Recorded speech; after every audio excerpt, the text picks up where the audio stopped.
قال رسول اللہ صلی اللہ علیہ وسلم انہا ستکون فتنۃ، ان قریب ایک بہت بڑا فتنہ رونما ہوگا۔ حضور نے خبر دی فتنے کی۔ حضرت علی فرماتے اس پر میں نے عرض کیا من مخرج منہا یا رسول اللہ، اے اللہ کے رسول اس سے نکلنے کا راستہ کون سا ہوگا؟ دیکھیے یہ لکھا ہوا ایگزٹ، نکلنے کا راستہ۔ اور عام طور پر آپ نے دیکھا ہوگا بڑے ہالز میں یہ سرخ روشنی ہوتی ہے، اس میں اس کا اہتمام کیا جاتا ہے کہ اگر خدا نہ خواستہ کو حادثہ ہو جائے لوگوں کو معلوم ہو نکلنے کا راستہ کون سا، یہ مخرج ہے۔ حضور نے خبر دی کہ فتنہ ہوگا۔ تو دیکھیے میں ایک بات عرض کیا کرتا ہوں، ذرا توجہ کیجئے۔ ہمارا حال کیا ہے؟ ہم بڑے ریشنلسٹ قسم کے لوگ ہیں، یہ زمانہ ریشنلزم کا ہے۔ اگر ہم ہوتے تو کیا پوچھتے؟ وہ فتنہ کیا ہوگا، کیوں ہوگا، کہاں سے آئے گا؟ ہمارے سوال یہ ہوتے، کب آئے گا، کیوں، کہاں، کب، کیسے۔ ان سب کی حیثیت علمی سوالات کی ہے۔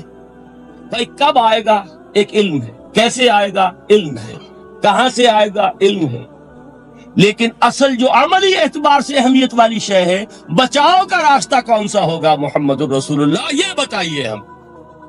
مل مخرج منہا یا رسول اللہ، حضرت علی نے یہ نہیں پوچھا فتنہ کیا ہوگا، کہاں سے آئے گا حضور، کیوں آ جائے گا، کب آ جائے گا، نہیں، مل مخرج منہا یا رسول اللہ، اے اللہ کے رسول یہ بتائیے کہ جب وہ فتنہ رونما ہوگا تو نکلنے کا راستہ کون سا ہوگا۔ اس کا جواب ہے، ارشاد فرمایا محمد رسول اللہ نے، کتاب اللہ، اللہ کی کتاب ہے وہ مخرج، یہ کتاب ہے کہ جس کو تھامو گے تو فتنوں سے محفوظ رہو گے۔ اس کے بعد آپ فرماتے ہیں فیہ نبأ ما قبلکم وخبر ما بعدکم وحکم ما بینکم، اس میں تم سے پہلوں کی بھی خبریں موجود ہیں، عاد اور سمود اور قوم نوح اور قوم ہود اور قوم لوط اور قوم صالح اور آل فرعون، یہ کون ہے؟ من قبلکم، تم سے پہلے، وفیہ خبر ما بعدکم، جو کچھ تمہارے بعد ہونے والا ہے اس کی خبریں بھی موجود ہیں۔ لیکن وہ کیسے ہوں گی؟ وہ بٹوین دی لائنز ہوں گی، وہ بین السطور ہوں گی۔ ان کے لیے انسان کو، آپ کو معلوم ہے ایک عبارت میں سطور ہوتی ہے اور ایک درمیان میں ہوتا ہے، ان کے کچھ لکھا ہوا نہیں ہوتا۔ You have to read between the lines۔ قرآن میں بعد میں آنے والے حالات بھی درج ہیں، لیکن اس طرح نہیں جیسے کہ پچھلے حالات درج۔ اس کے لیے ذرا ان ڈیپتھ پونڈرنگ اوور، غور و فکر اور تدبر کی ضرورت ہو۔ وَحُکْمُ مَا بَيْنَكُمْ، اور جتنے اختلافات تمہارے اندر پیدا ہوں گے تا قیام قیامت، ان سب کا فیصلہ بھی اس کتاب میں موجود۔ وَهُوَ حَبْلُ اللَّهِ الْمَتِينُ وَهُوَ الذِّكْرُ الْحَكِيمُ، یہی تو ہے وَهُوَ الصِّرَاطُ الْمُسْتَقِيمُ، سیدھا راستہ اور کون سا؟ یہی قرآن تو ہے۔ ہر رکعت میں کہتے ہو اهْدِنَا الصِّرَاطَ الْمُسْتَقِيمُ، اور قرآن دیا ہوا ہے اس پر غور نہیں کرتا۔ عجیب تماشا ہے ہمارا، نماز کی ہر رکعت میں اهْدِنَا الصِّرَاطَ الْمُسْتَقِيمُ، اور حضور فرمایا وَهُوَ الصِّرَاطُ الْمُسْتَقِيمُ، صراط مستقیم یہ قرآن ہی تو ہے، الذکر الحکیم یہ قرآن ہی تو ہے، وَهُوَ حَبْلُ اللَّهِ الْمَتِينُ، اور یہی ہے اللہ کی مضبوط رسی۔ آپ نے قاری صاحب سے وہ آیات سنی سورہ آل عمران کی، وَاعْتَصِمُوا بِحَبْلِ اللَّهِ جَمِيعًا وَلَا تَفَرَّقُوا، اللہ کی رسی کو مضبوطی سے مل جل کر تھامو اور تفرقے میں مبتلا نہ ہو۔ تفرقہ ہوگا تو کیا ہوگا؟ تمہاری ہوا اکھڑ جائے گی۔ آج آپ کو معلوم ہے دول عرب اگر یہ یکجا ہو جائیں، ایک دن کے لیے اسرائیل قائم نہیں رہ سکتا، امریکہ نہیں، امریکہ کا باپ اسے قائم نہیں رکھ سکتا۔ اگر امت عرب ہی جمع ہو جائے، عالم اسلام تو بڑی شے ہے، جو وسائل ان کے پاس ہیں، جو اللہ تعالیٰ نے ان کو نعمتیں عطا فرمائی ہیں، لیکن افتراق، انتشار، اختلاف، جتھے بندی، گروہ بندی، دھڑے بندی، اس نے اسرائیل کا خنجر ان کے سینے میں پیوست کیا، اس لیے کہ فَتَذْهَبَ رِيحُكُمْ، اگر تم اختلاف کرو گے تو تمہاری ہوا اکھڑ جائے گی۔ آج وہ ہوا اکھڑ چکی ہے، تو فرمایا وَاعْتَصِمُوا بِحَبْلِ اللَّهِ جَمِيعًا وَلَا تَفَرَّقُوا، اللہ کی رسی کو مضبوطی کے ساتھ مل جل کر تھامو اور تفرقے میں مت پڑو۔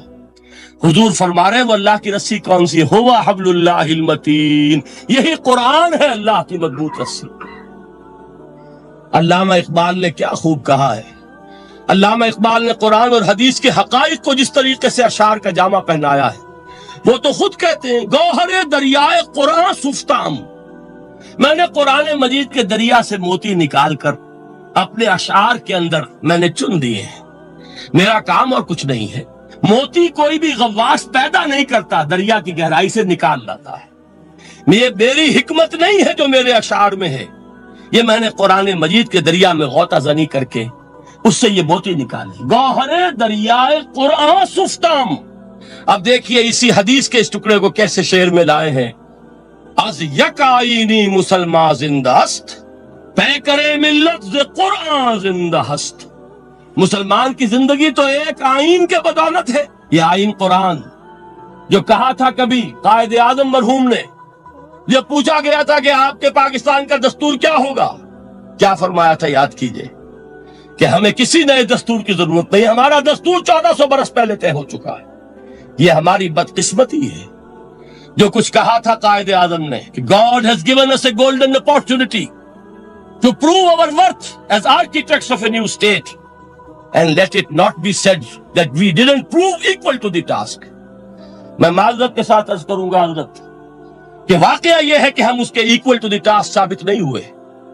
قائد اعظم کا دیا ہوا پاکستان آج دنیا میں موجود نہیں ہے.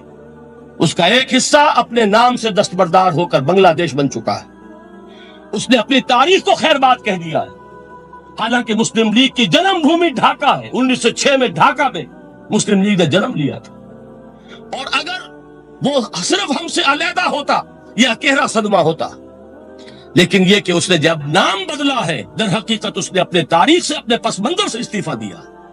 یہ ہمارا دوہرا ہمارے لیے صدمے کی بات ہے.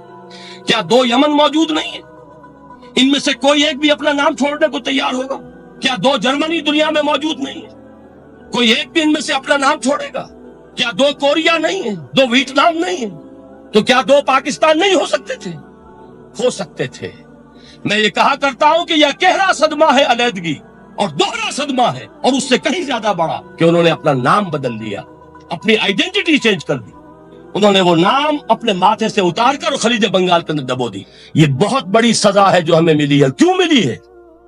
کہ ہم نے 25 برس تک اس جس کو کہا تھا کہ وہ ہمارا آئین ہے، اس کو آئین نہیں بنایا.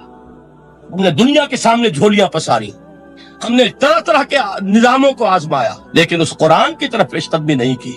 اللہ تعالیٰ ڈھیل دیتا ہے لیکن سزا بھی بہت سخت ہوتی ہے. ان بطش ربک لشدید، وہ ہم پر کوڑا برسا ہے. تاریخ انسانی کی عظیم ترین شکستوں میں سے ایک شکست ہے کہ جو ہمارے ماتھے پر کلنک کے ٹیکے کی طرح موجود ہے. اللہ کرے کہ آئندہ یہ تاریخ اپنے آپ کو نہ دہرائے. لیکن میں عرض کر دیتا ہوں آپ سے، جو ہمارے لچھن ہیں، جو ہمارا طرز عمل ہے، جو ہمارے لیل و نہار ہیں، جو ہمارا انداز ہے، اللہ کے دین کا استہزاء اور تمسخر، جس طرح اللہ کے ساتھ مذاق ہم کر رہے ہیں، اس کا شاید اس سے بھی کہیں زیادہ برا نتیجہ نکلے. اللہ مجھے اور آپ کو اور ارض مقدس پاکستان کو اس انجام سے بچائے. لیکن اس کے لیے کام کرنا ہوگا. صرف کہنے سے بات نہیں بنے گی، کمر کسنی ہوگی.